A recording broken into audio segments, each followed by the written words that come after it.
Today's a very special service, one of my favorite services, probably one of my wife's least favorite services. We're completely off script.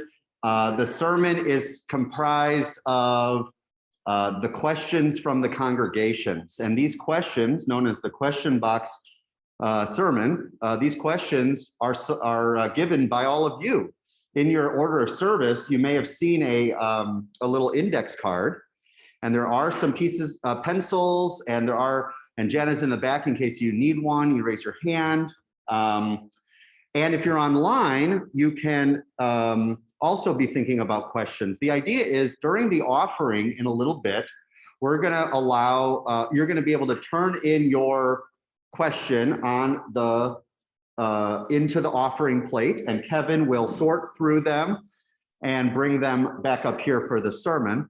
And if you're online, you can share them in the chat box, and you can do that in one of two ways. One, you can just chat it openly to everyone in the room, or you can send it as a private message to me by just clicking on message and clicking on my name. All right, so, and what are these questions? These questions, and what can they be about? These questions can be about really anything. They can be about big questions about life and death. They can be questions about community. They can be questions about our community or about our world, our nation. They can be questions about mundane things, ordinary things, or extraordinary things. They can be about questions you have about me, questions you have about this life that we share together. There's really no such thing as a bad question. And during the sermon, I'll try to get through as many as I can, hoping that the questions are not, or the answers are not definitive, but they invite greater, more thinking and feeling and more conversation. So if you have that little piece of paper, you can start noodling. I saw some people jotting some things down already. And again, during the offering, I'll give you another reminder to finish up your questions, and we'll gather them during the offertory music. Good. All right, enough details. Let us begin. Once again, it's a joy to be together. Welcome. In reflecting about Question Sunday today, I couldn't help but think about my 3-year-old son. He's not here right now. I think he's hanging out with Holly, so I can't embarrass him. It turns out he asks a lot of questions, and I really thought that this question or why phase would be like a 2 or 3 month thing where, next would be something else. It turns out it keeps going, and it's been going since I think his first few words, and it hasn't slowed down. And it's exhausting, and it does sometimes drive me crazy. Just put your shoes on and let's go is a great example of that. I made a goal to myself, though, to try and within the limits of my patience, answer as many questions as I found possible. I found that's a fatherly responsibility to confuse him as much as possible, but also within the 30 to 50 to 70 plus questions a day, maybe 1 or 2 might provide an opportunity for a learning moment. You can ask him whether that's actually being effective or not. But so I wanted to offer maybe an example of this dialogue on life in our morning routine. So this example might be, Lewis, your breakfast is on. Please sit down and eat. Why? Because you need food to grow. Why? Food gives you energy. Eat your oatmeal. Why? Well, your body gets fuel from food, so eat your oatmeal. Why? Well, our bodies use the food we eat by mixing it with fluids, acids, and enzymes. Our tummy digests food, and the carbohydrates, the sugars and starches, they break down into glucose. And so glucose is I don't know, gasoline for a monster truck. So come and please eat your oatmeal. Why? Well, glucose is a type of fuel, kind of like gasoline that you put into an engine, which When compressed or ignited, creates an explosion that pushes pistons, which turns crankshafts, which turns the flywheel, which turns a transmission, which turns a drive shaft, which turns a differential, which turns an axle, which turns tires, and turns a monster truck into crushing a car. So please eat your oatmeal. And then a minute passes and slowly climbers up onto the seat which he sits and utters, so oatmeal is like exploding in my tummy. In the past couple of years, in addition to answering a whole lot of questions, I've learned the importance of also asking questions. I ask my son which is the sharp side of the hacksaw blade, or if there's cars coming. And asking him these questions, even though I know the answer to them, helps me know that he's safe and that he's learning to eventually ask those questions of himself. At work and at the hardware store, I've learned to ask the dumb questions. That's how I learn. And often the dumb questions aren't quite as dumb as they seem on the surface, and sometimes they can unearth problems. Outside of work, I've learned to ask questions on awkward silences and expressions to keep relationships open and honest with each other. Today, we'll spend some time simply asking questions. And to me, as Nick mentioned, it's not just to try and perhaps stump Nick or grill him, I think was the expression, or to finally find a solution to a probing question. But it's a way to foster an inquisitive environment. And I think that's the real fruit in my view. That's why many of us seem to be coming here to lead a life of inquisitive actions. And I think that it's okay that we leave some of those questions unanswered. So the pressure may be off, Nick. It's okay to live with those questions unanswered, is what I mean to say. And further, I suspect that those questions may follow you home, maybe into the other area after the service, or perhaps around the dinner table or breakfast table in your home. So I hope you brought some good ones. So come and let us listen. Kevin, do we have our first question here? You want an easy one? No, whatever. I'm good. I'm good. I can handle that. I can handle that one. All right, so here we go.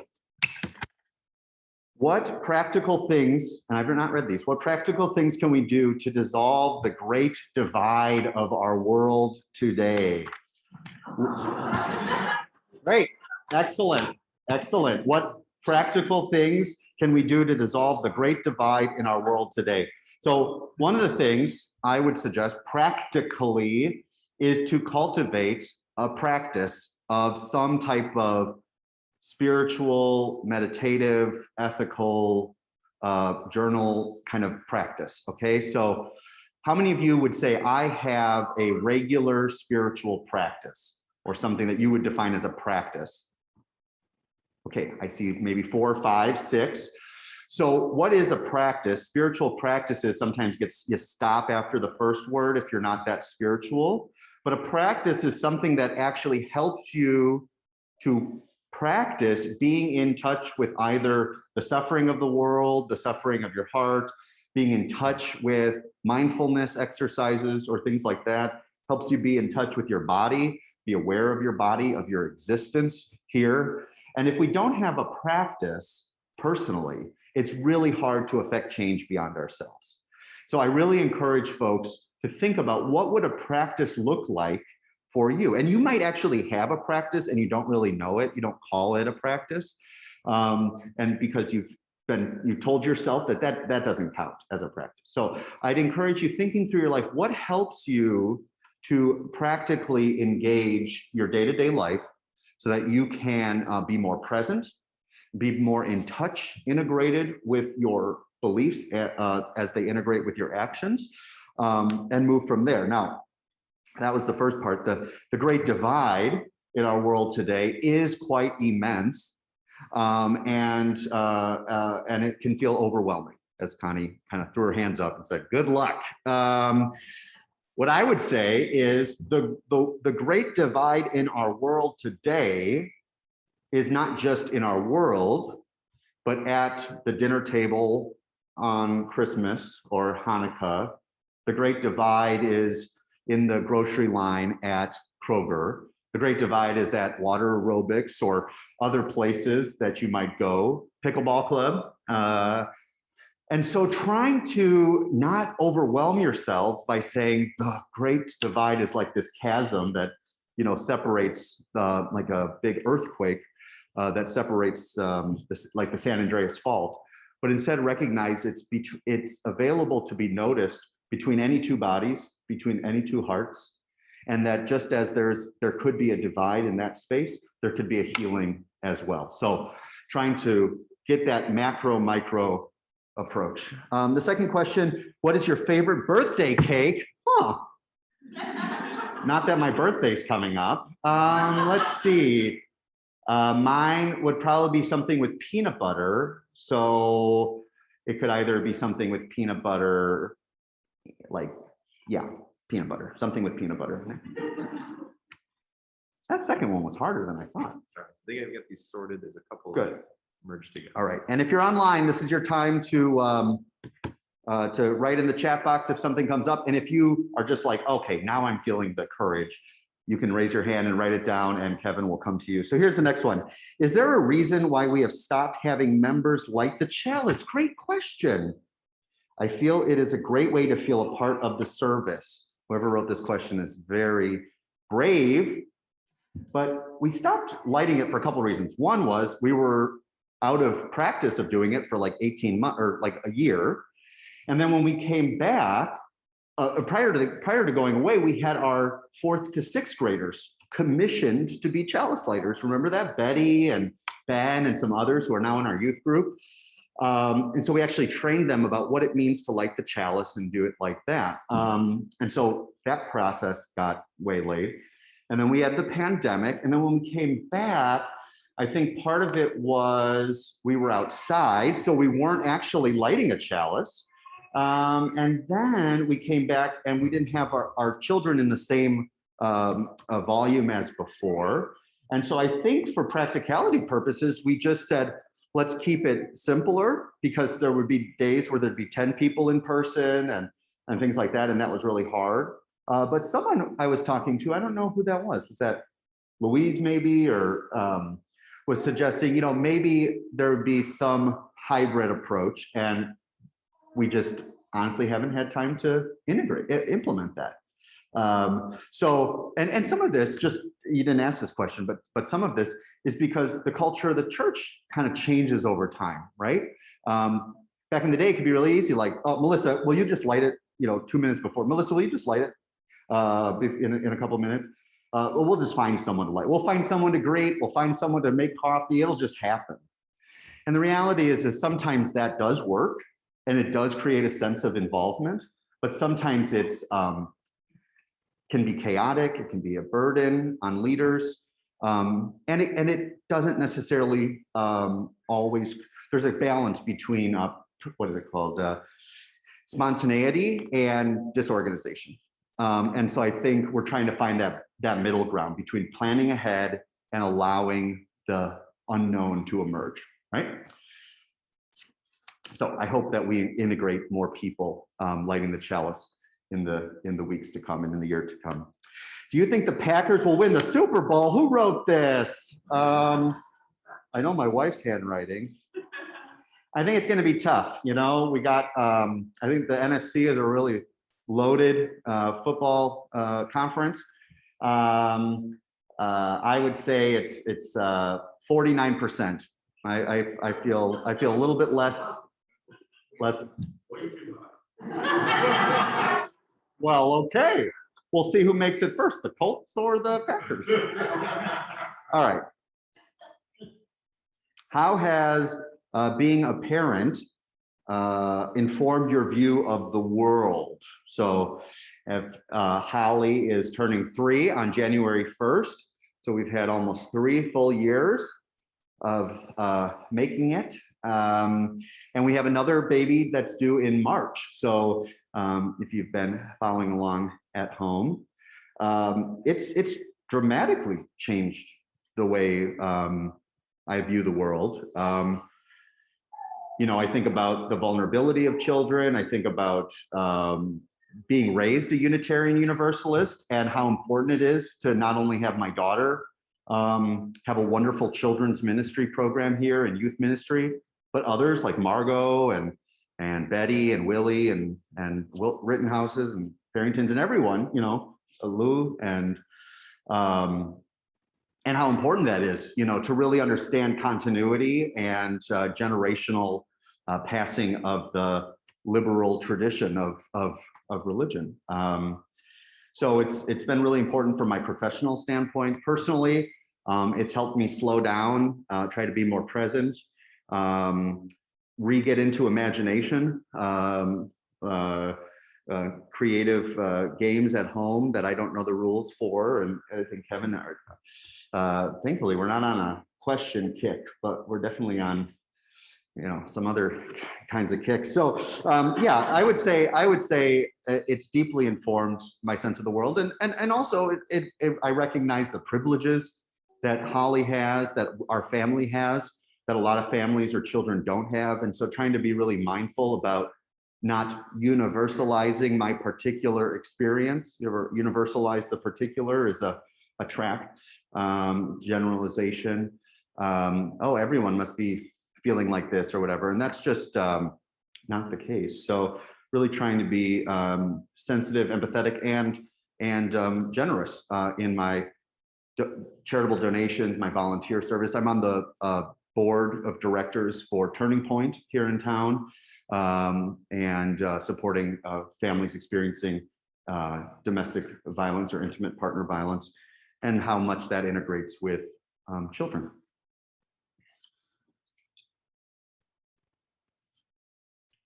All right.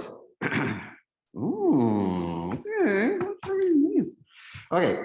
You seem to share very little of your life experiences in your messages. We realize you're young. Is that a personal choice of being a more private person? What is taught or suggested in seminary or other places? Very interesting. Okay, it's true. I have often been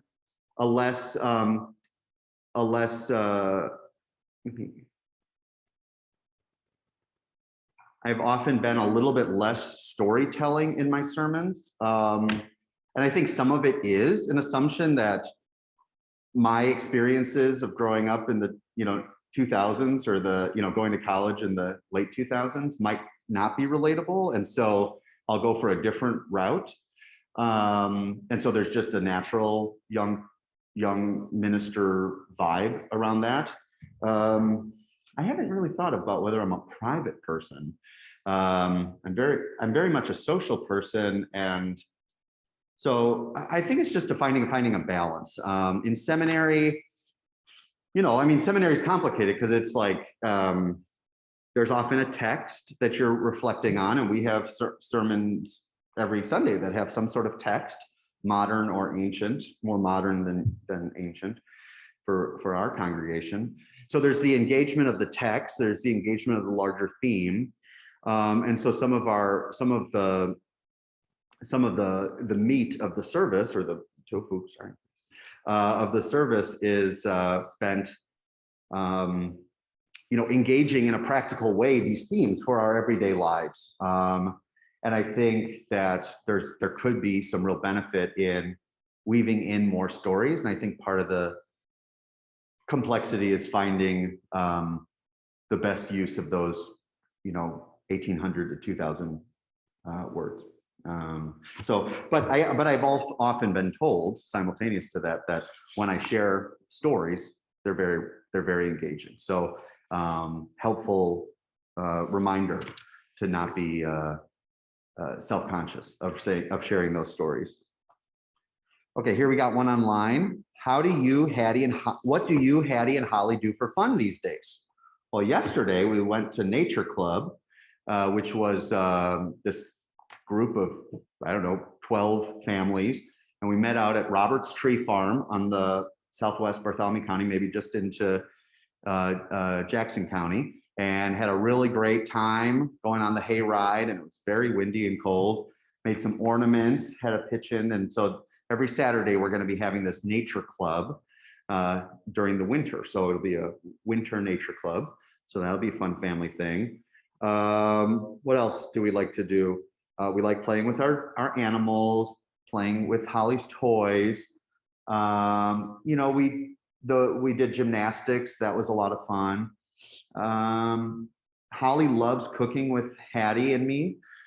She has her little sous chef, you know, assistant tower. I don't know if you've seen those towers where they're kind of like caged and you can stand at it and be counter height. So she likes cooking. Yeah, so I think that's the main thing. She likes reading and getting ready for the baby. Every night we talk about the baby. She asks, "Tell me about the baby." So that'll be really excited. She's already gotten rid of her crib. She has a big girl bed and she's ready for that baby to come. So we're not ready yet, but she is. That's good. How do you stay so positive and upbeat? Did you write this? No, I'm just kidding. I don't. And then someone said, however you do it, thank you for it. You know, I think it's complicated, like being positive and upbeat. I've often felt there's a, not a curse, but a burden of being a naturally like enthusiastic person, because whenever you don't show enthusiasm, it's like something's wrong, you know, or like if you're a little down one day, it's like, oh my God, something must have horribly went wrong. And I think that can be really hard, because you want to be above anything, above all else, I want to live with integrity and authenticity. So I don't want to fake joy, fake positivity. And so, you know, trying to find that balance of being lighthearted or humorous, or with also being in touch with my own struggle, burdens, pain, you know, things that are going on during this pandemic. So, and I feel like that has hopefully come across well in the balance. And then ultimately, though, the reason I'm positive and upbeat is because I believe in the goodness and the direction of this world. Ultimately, there's a lot of pain and suffering, but I have this deep belief in the goodness of humanity to turn towards a better tomorrow. And that sort of rigidity of belief in the positive direction of the world helps me to keep looking for those moments, those forks, and to take the path towards greater healing and connection and empathy. So, and to not, you know, go down the, you know, get carried down the stream or the creek towards depression, or this is it, this is the end. And I think, you know, the biggest challenge to that, no one asked that, but would be just the overwhelming burden and of global climate change, and really figuring out how we're going to be addressing that. That is a critical existential challenge, not only to my positive and upbeat personality, but also to all of us. And if you're online, you can keep submitting. If you write a new one, you can raise your hand and Kevin will come get it. Okay. Do you ever worry about not having enough to say during a sermon? Do you ever worry? No. Well, you know, it's funny because, you know, it's like I was thinking about, you know, I think I've preached 150 sermons or so in this congregation. And back when you're in seminary, or even before seminary, if you go straight in, you start preaching, you know, you kind of the little itinerant preacher saying, hey, can I come and you know, preach? I wrote this sermon, and it's like your sermon, you know, you just use the same one. And then, you know, in seminary, you're like, how am I going to write a new sermon every week or this many times a year? And it can be kind of overwhelming. But one of the benefits of being a parish in a congregation minister is that there's always another week. I mean, hopefully, there's always another week. And so you don't need to say it all, and you can never say it all. And so you find what you can say, what I can say, try to say it well, try to have some wisdom or some moment where you can connect Because the goal is to not, again, convey truth and meaning as understood by you, but convey something as understood by me, and hopefully have an opportunity for you to engage with it, not necessarily in direct dialogue here, but on your car ride home and in life. We got this take home and the challenge every week, which I hope people take a look at sometimes. That helps to just keep the conversation going. And hopefully in time, the sermons are a continuous conversation. There's links between the calls to worship from our wonderful worship associates to the sermons to the Wonder Box, times that they're kind of talking about something, and we're getting a more full picture. With that said, there's always writer's block. There's always, Saturday night finishings, even some Sunday morning finishings. But sometimes it's in those last minute writings that some of the best stuff comes out. All right, what is your favorite part and least favorite part of being a minister? Wow. My favorite part of being a minister, and particularly being a minister who longs to stay put, not look for the next pulpit, look for the next place, is that I get to walk with you through your lives and see you at different parts of your lives. And you might say, 65 is the same as 69, or this is the same as that. But it's really wonderful to have, to be able to minister / over time, in that denominator, to be able to say, we were together when this happened. We were together when that person died. We were together when that pandemic started, or when that loss was experienced, when that person was only 10, and now they're off there or there. It's a really beautiful gift to be able to not only walk with you, but to walk with you over a through time. And the least favorite part of being a minister,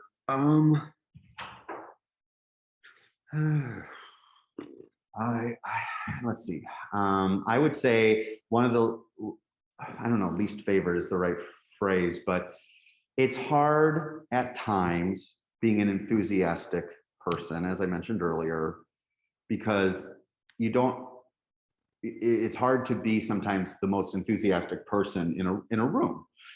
It can be hard because it's kind of like, you want to empower cheerleaders, right? You want to empower advocates of the congregation, and you don't always want to be the sole cheerleader. And so trying to find a way to cultivate and lift up and empower without diminishing just a natural pride and confidence in a congregation.